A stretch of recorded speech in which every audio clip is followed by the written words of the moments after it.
And now it's time for Joel's Gnomes. Hello, my name is Gunter. I'm one of Joel's Gnomes, and we're going to do a series, ongoing series, about ubiquitous plants that are great for the landscape, for foundation planting. You're going to see these plants popping up in every nursery, every big box store this spring. And all these plants are easygoing, low maintenance, disease resistant, high tolerance to drought and cold, wind, heat, rain. But in our opinion, I mean, they're good filler plants, but they're rather lackluster and they don't really lend much to uniqueness in your garden. But anyway, so if you're looking for plants that you can just stick in the ground and you don't have to water, you don't have to fertilize, you don't have to take pruning shears to, and all you have to do is plant them and rush back in the house and watch Real Housewives, these ubiquitous plants are just for you. Euonymus come in various forms that you'll see in your nurseries. They have semi-tree forms, shrub forms. This is a shrub form. They're good for hedges and specimen plants. The one behind it is sort of a viney form. That's also something that you'll see in every nursery this spring. Now, Euonymus like full sun to part shade. They will not grow well, if at all, under heavy shade. Joel's Gnomes used this kind of viney Euonymus as a sort of ground cover. It's under a crepe myrtle.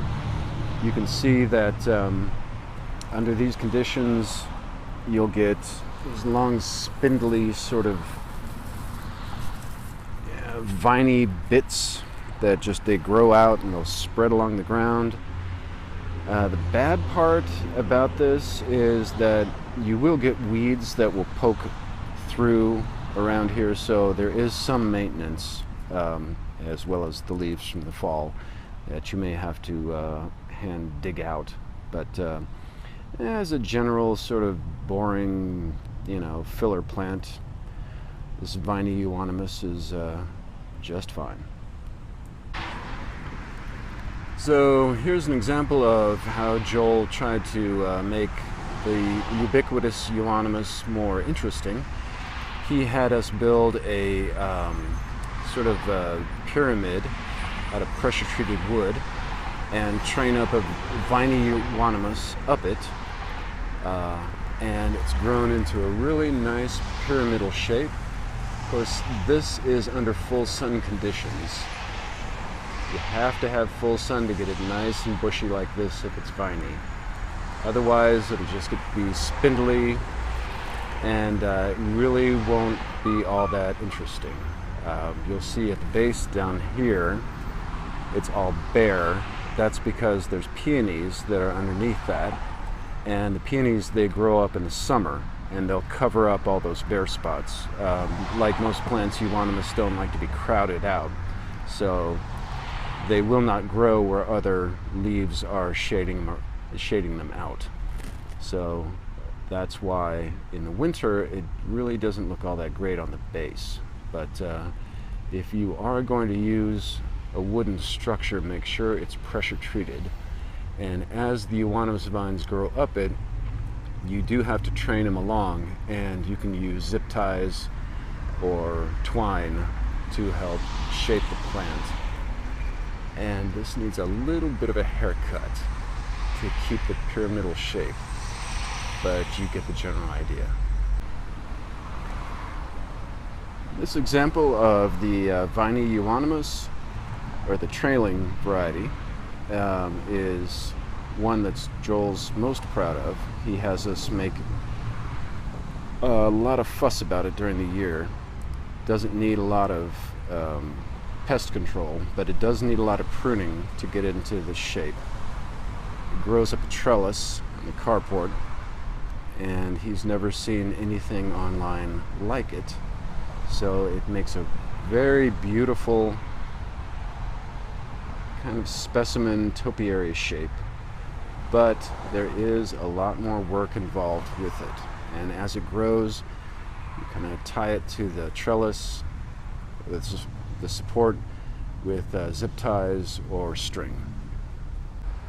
Also, if Euonymus has a little bit of help at the start, it does have these little sucker-like ivy rootlets that will burrow themselves into masonry. So this plant will grow into and up a wall on the outside of your house.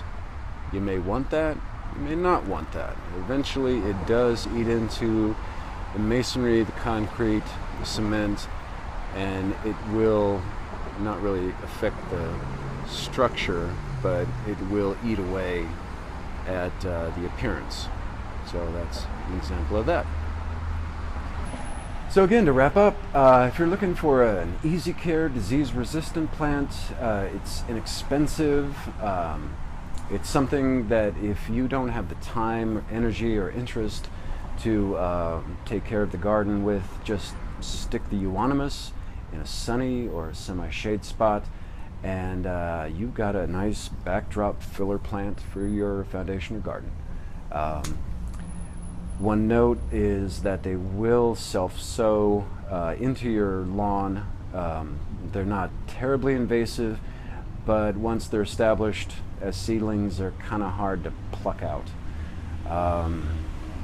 Also, you can take cuttings from Euonymus plants and you stick them in the soil, you keep it well watered, and in a couple of months they'll take root, and then you have a nice new Euonymus shrub or vine.